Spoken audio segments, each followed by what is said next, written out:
నమస్తే, welcome back to Suman TV. Present మనతో పాటు ఉన్నారు అనలిస్ట్ మందర్ కృష్ణారెడ్డి గారు. నమస్తే సార్. నమస్తే అమ్మ.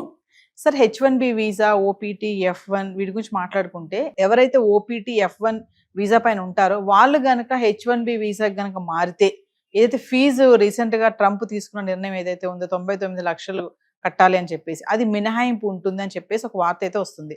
ఒకసారి వివరాలకు వెళ్తే సార్. గతంలో విద్యార్థి దశలో ఉండేటువంటి వాళ్ళు ఎవరైనా సరే, అంటే F1B వీసా మీద వెళ్ళిన వాళ్ళు, F1 వీసా మీద వెళ్ళిన వాళ్ళు, లేదా L1 వీసా మీద ఉండేటి వాళ్ళు కూడా అక్కడ ఆల్రెడీ అమెరికాలో ఉంటే వాళ్ళు H1B వీసాకు అప్లై చేసుకున్నట్టయితే వాళ్ళకి ఏ రకంగా కూడా $1,00,000 కట్టాల్సిన అవసరం లేదు అనే మినహాయింపు ఇస్తూ ఈ మధ్య ప్రకటన వెలువడింది. దాంట్లో ఇంకొంచెం వివరంగా వాళ్ళు చెప్పినట్టు మాటలు ఏమిటంటే, విద్యార్థి వీసా కింద కానీ లేదా ఓపీటీ, ఆప్షనల్ ప్రాక్టికల్ ట్రైనింగ్ ఎవరైతే చేస్తున్నారో, అంటే విద్యార్థి దశ తర్వాత నెక్స్ట్ స్టూడెంట్గా అయిపోయి నెక్స్ట్ వాళ్ళు ఓపీటీ కింద ఉండేటి వాళ్ళు, వీళ్ళు ఎవరైనా సరే H1B వీసాకి ఏదైనా అప్లై చేసుకున్నట్టయితే విద్యార్థి చదువు పూర్తయిన డేట్ నుంచి కానీ ఓపీటీ పూర్తయిన డేట్ నుంచి కానీ 60 రోజుల లోపల వాళ్ళు ఈ అవకాశం వాళ్ళకు ఉంటుంది. అంటే విద్యార్థి దశలో ఉండేప్పుడే వాళ్ళు H1B వీసాకి అప్లై చేసుకోవచ్చు. అది డైరెక్ట్గా విద్యార్థిగా పూర్తి చేసుకున్న తర్వాత అయినా వాళ్ళు అప్లై జాయిన్ కావచ్చు.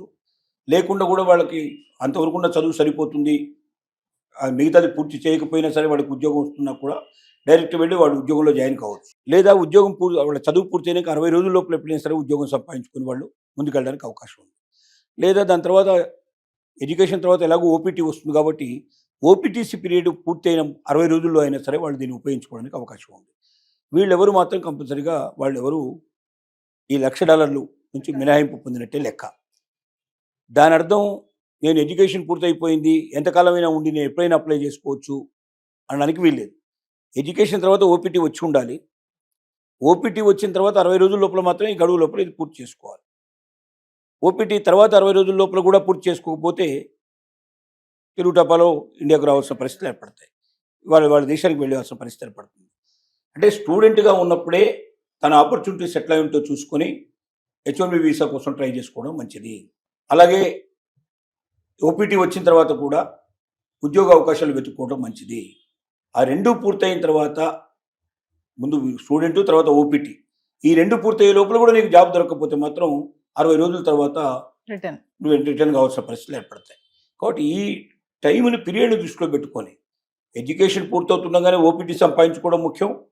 ఓపీటీ వచ్చిన ముగిసే టైంకి, ఎప్పటివరకైతే ఓపీటీ డేట్ ముగిస్తుందో ఆ డేట్ నుంచి 60 రోజుల లోపల అప్లై చేసుకోవాల్సిన అవసరం ఉంది. ఇది జాగ్రత్తగా స్టూడెంట్స్ అందరూ గమనించుకోవాలి, లేకపోతే చాలా ఇబ్బంది పడిపోతారు. ఎందుకంటే మనం మెల్లగా చూసుకోవచ్చులే, స్టూడెంట్షిప్ మనం ఇక్కడ ఉన్నాం కదా, ఇక్కడ ఎన్నేళ్ళైనా మనం ఉండొచ్చు, మనం మెల్లగా ఉద్యోగం సంపాదించుకోవచ్చు అంటే కష్టం. స్టూడెంట్గా కాదు, స్టూడెంట్ తర్వాత ఓపీటీ సంపాదించుకోవాలి. 99% వచ్చే అవకాశాలు ఉన్నాయి. కానీ దానికి అప్లై చేసుకోవాల్సిన విధానం ప్రకారం అప్లై చేసుకొని ఓపీటీ తెచ్చుకొని ఓపీటీ పూర్తి చేసుకునే లోపల, అంత తర్వాత అది ముగిసిన 60 రోజుల లోపల ఖచ్చితంగా నీకు H1B వీసాలో యజమాని నీకు ఉద్యోగం ఇస్తున్నట్టుగా నీకు అగ్రిమెంట్ ఇవ్వాలి.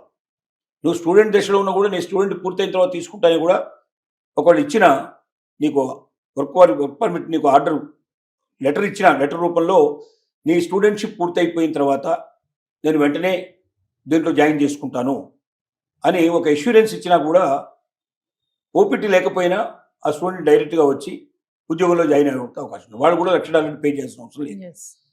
తర్వాత ఓపీటీ పూర్తయిన తర్వాతనైనా 60 రోజుల లోపల ఉద్యోగం సంపాదించుకోవాలి.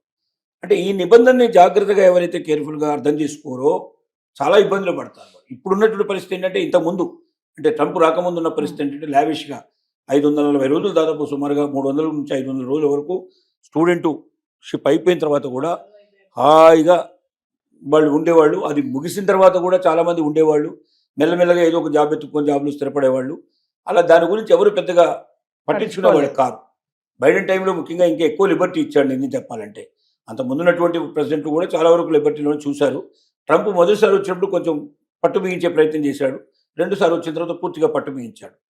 స్టూడెంట్స్ మాకు అవకాశం ఉంది కదా, ఇంకా మేము $1,00,000 కట్టాల్సిన అవసరం లేదు కదా అని ఆలోచించకుండా ఇప్పటి నుంచే ప్రతిరోజు జాగ్రత్తగా ఆలోచించి ఏ జాబ్స్ కనువైన తను చదువుతున్నాడా, లేక తన చదువుకు అనువైనటువంటి ఉద్యోగాలు ఏం దొరుకుతాయా అనేది రీసెర్చ్ చేసి తెలుసుకొని దానికి సంబంధించిన ఇప్పటి నుంచే విద్యార్థిగా ఉండే అప్లై చేసుకుంటూ ఆ జాబ్కు ఎలిజిబిలిటీ సంపాదించుకొని నా విద్యార్థి దశ ఈ రోజుతో పూర్తి కాబోతుంది, ఆ రోజు నెక్స్ట్ డే నేను మీ దగ్గర వచ్చి జాయిన్ అవ్వడానికి నాకు అవకాశం కల్పించండి అంటూ ముందుగానే వాళ్ళ దగ్గర నుంచి లెటర్ తీసుకునే ప్రయత్నం చేయడం చాలా మంచిది.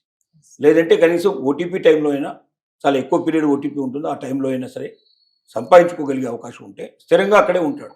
Yes. లేకపోతే మళ్ళీ ఇండియాకు లేకపోతే ఎవరి దేశానికి వాళ్ళు వెళ్ళిపోవాల్సిన పరిస్థితి ఏర్పడుతుంది. దీని యొక్క సారాంశం. Yes. అంటే F1 వీసా పైన ఎవరైతే ఉంటారో వాళ్ళు అక్కడే ఉండి ఆ పీరియడ్ లోనే H1B వీసా కనుక టర్న్ అవుతే ఈ ఫీజు ఏదైతే ఉందో కట్టాల్సిన అవసరం ఉండదు. అసలు లేదు. ఎస్ ఓటీపీలో కూడా జనరల్గా స్టూడెంట్ దశ నుంచి ఓటీపీకి వస్తారు. ఓటీపీ అంటే OPT. స్టూడెంట్ దశ ముగితేనే ఓటీపీ వచ్చేది మీకు. ఓపీటీ ఓపీటీ వస్తుంది. ఓపీటీ అంటే ఆప్షనల్ ప్రాక్టికల్ ప్రాక్టికల్ ట్రైనింగ్ కాబట్టి ఓపీ టైంలోనే ఇతను ఉద్యోగానికి సంపాదించుకునే ప్రయత్నంలో చేయాలి. స్టూడెంట్ దశ కానీ ఓపీ టైం కానీ ఈ రెండు టైమింగ్స్ ఒకవేళ కుదరకపోతే 60 రోజులు టైం, ఆ తర్వాత కథం అయిపోతుంది. తర్వాత తొందరపడితే ఇంకా లాభం లేని పరిస్థితి ఏర్పడుతుంది. ఎస్ కాబట్టి చాలా జాగ్రత్త పడాలి. Thank you.